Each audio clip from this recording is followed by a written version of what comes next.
I had a few friends that I hung out with all the time, and going to school in Maine was great. The kind of thing, it's the friends you have for most of your life.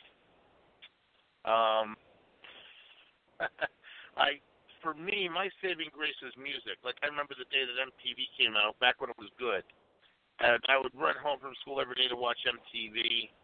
I found drumming pretty early on in my life, back in the late 70s. And the second I picked up drumsticks, I knew that I was going to be a drummer. So that was fun. I'd come home from school every day and just, play drums and get really, really good. And I loved it. Had a great time. Yeah, I've always enjoyed singing, but I've never been able to play an instrument, or at least never tried it. I think the drums would probably be one I would enjoy the most, because I'm always banging on stuff at work when I shouldn't be. That's funny, isn't it? Yeah, that's fun, man. That's fun. It's a good time. I'd come home every day after school and play for about an hour before my grandmother got home, and when she got home, I wasn't allowed to play anymore. But I usually had a couple hours, so I spent a lot of time learning that in junior high and high school. So that was music was always a saving grace for me, I got out of those, I always hung out with, I had a few friends, so I never got in with the wrong crowd. Maine was a great place to grow up, in retrospect. You don't think so at the time. But when you see how it is in other cities and how it is now, everyone is depressed and on medication today, and all these kids have all these, major problems. It's just, it's heartbreaking. It's not like, it's not how it was for me or my generation. So I hate to see, some of the issues that this generation is going through. Yeah, that's true. And I understand music, it is really calming and soothing. It's a great thing to get your mind off stress, whether you listen to it, sing it, play an instrument, beatbox, anything along the lines. Well, being a drummer, especially if you're, like I was always pretty high-strung. And so if you're a high-strung, have a lot of energy or aggression, beating on drums is the perfect release because, you get it all out.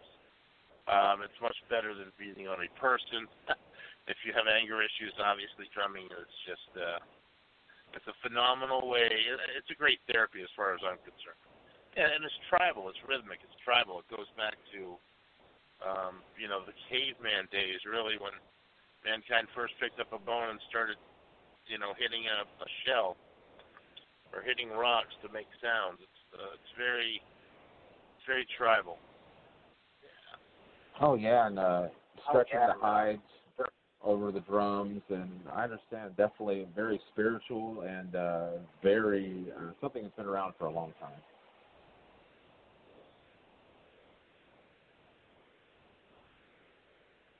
Are you there?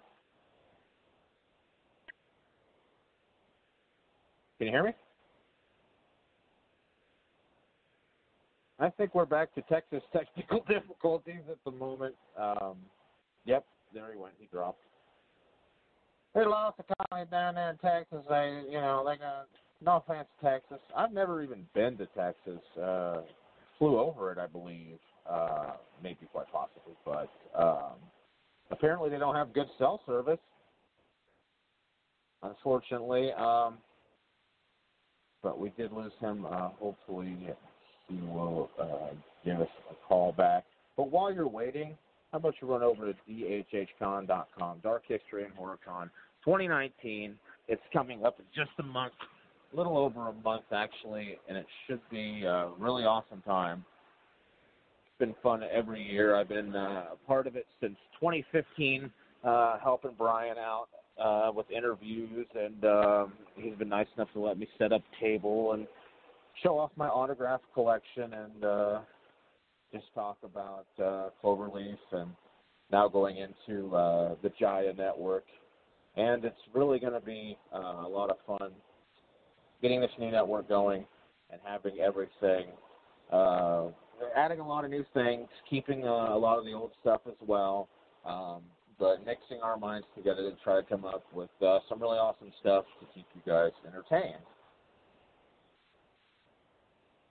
And if we get David back on the phone, the next place I was kind of going was to how he ended up getting from Bangor, Maine, where he was born, all the way out to Los Angeles.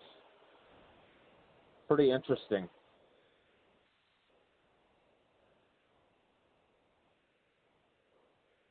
I am Facebooking him. Let's see if he is around.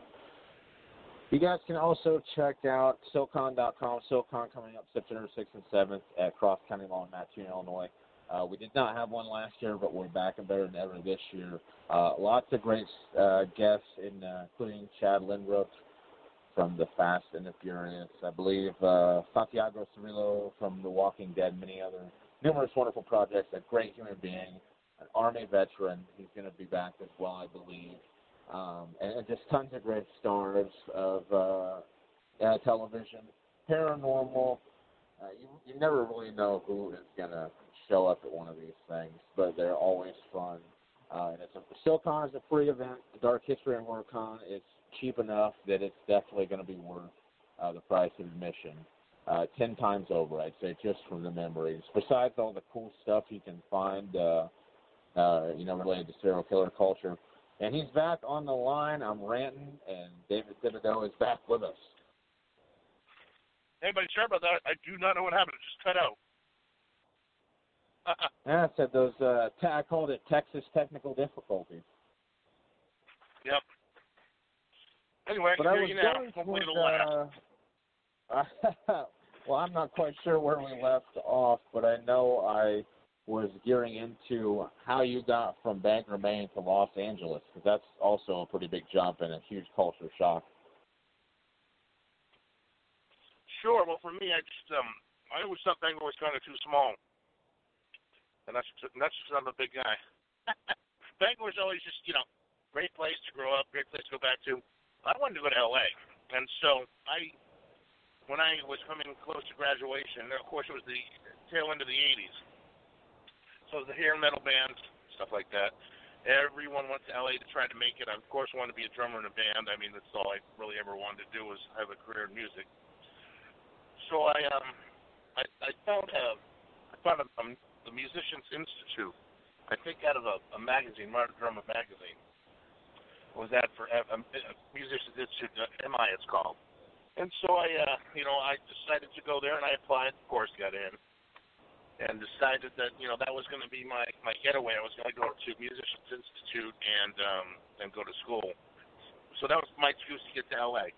So I went there for the year. I did the year program, graduated flying colors. And, at that point, I'd already been living in L.A. for a year, and I just already had some contacts from people that I had met at the school and friends that I had made. And just had some apartments around Los Angeles, found some guys that needed a drummer, and started a band. And we started playing places like the Whiskey, and we played Thibodeau. All these, clubs that you hear about, I got to play at, which for me was phenomenal. I just had, a great time. My LA experience was really quite awesome. The problem is I came in at the tail end of the 80s. So it's kind of like the year after I got to LA, they were cleaning up the Sunset Strip. Bands weren't allowed to fly around the Strip anymore. And all the changes started taking place. It's just like, and then, Nirvana came out, and it was all over. So I kind of came at the tail end of the party. I still had a good time playing with different bands, and, I had this one band that we played, like I said, quite a bit at the local club, so we ended up being the house band at the Roxbury for a little while. So nice. That was fun. I enjoyed my Los Angeles experience very much. I just thought, I spent maybe 3 or 4 years in this one band, and I really thought we had the potential. We're the kind of band that we were playing, other musicians in town would come and check us out. So we were like a musicians band, which was really cool as far as I was concerned. Going out there and see all your musician friends that come to see your band, that's a pretty high compliment in LA, I can tell you. Because most guys that are in bands, they don't have time to go see other bands play. But, we just never get signed. It just didn't happen. Oh, that's unfortunate. I was going to say, playing the Roxbury and the Go-Go and just a lot of the places you mentioned, I mean, just going out there, you might get stuck at some sleazy bar playing. I mean, those are some pretty big places to be. Yeah, and it's not easy to get into those clubs either. You have to do a lot of work, a lot of callbacks. They make it very hard to get put in those places. So, just looking back and just saying that I played at those places, to me, it's pretty awesome. Yeah, I'm pretty happy that had occurred in my lifetime. So, no complaints.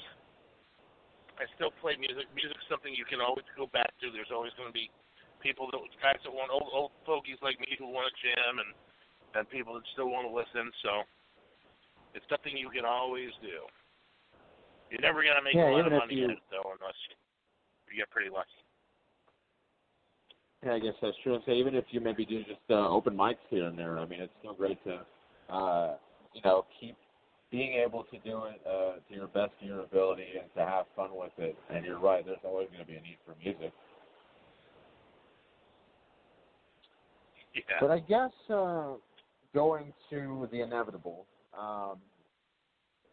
you met David Koresh back in the 90s, and at Guitar Center of all places, and Steven Schneider as well. What was that whole experience like with them? I know, of course, now people have mixed emotions about David Koresh, but everything I'd ever heard was for the most part, he was a pretty laid-back kind of guy. Yeah. The majority of the people that hate David Koresh never even met David Koresh. They're just all going on what the media has said about him and what, unfortunately, David, he had a lot of wives. Some of his wives were younger. So there's definitely some fuel for that fire, and it's too bad because he did have what I consider to be a pretty important message. And it just seems like that's the thing that always screws up a spiritual message is when it comes to women or men. Men always seem to screw it up with that. And, we'll get into that. But just to go back a little bit, for me, I was happy playing in the band that I was in. But at the same time, I wanted more. I was pretty ambitious. And I was like, I would say, okay, guys, let's go out and flyer, or let's go try to promote our next show, or let's get it on the show. And, some of the guys in my band didn't really want to seem to do all that legwork that's necessary to really, truly be successful. And I had my day job, if you will. I was working at the Men's Chinese Theater. That's the theater in L.A. where all the stars put their handprints and their footprints in the cement. So I was working at the Men's Chinese Theater, and I was actually in the I was selling trinkets to tourists. The souvenir shop. I had a stupid red smock on, and this was just a day or two before meeting David Koresh. I remember I kind of looked up to the sky. I was really frustrated because my career seemed to be going nowhere. And I said, God, what have you sent me here for? My whole life has been coming to L.A. I knew I had to be here. Can you please introduce me to the people I am supposed to meet? And I guess the moral of this story is going to be careful what you wish for and what you ask for of the universe. Because I said, when I said, can you please introduce me to the people that I'm supposed to meet, the very next day I went into Guitar Center, and there was David Koresh and Steve Schneider looking at one of the electronic drum sets. And they asked me if I went in to get drumsticks. I wasn't even supposed to stop. I went in to get drumsticks. And my singer had broken my last pair of drumsticks on his dashboard. So I made the guy stop. We were late for a band rehearsal.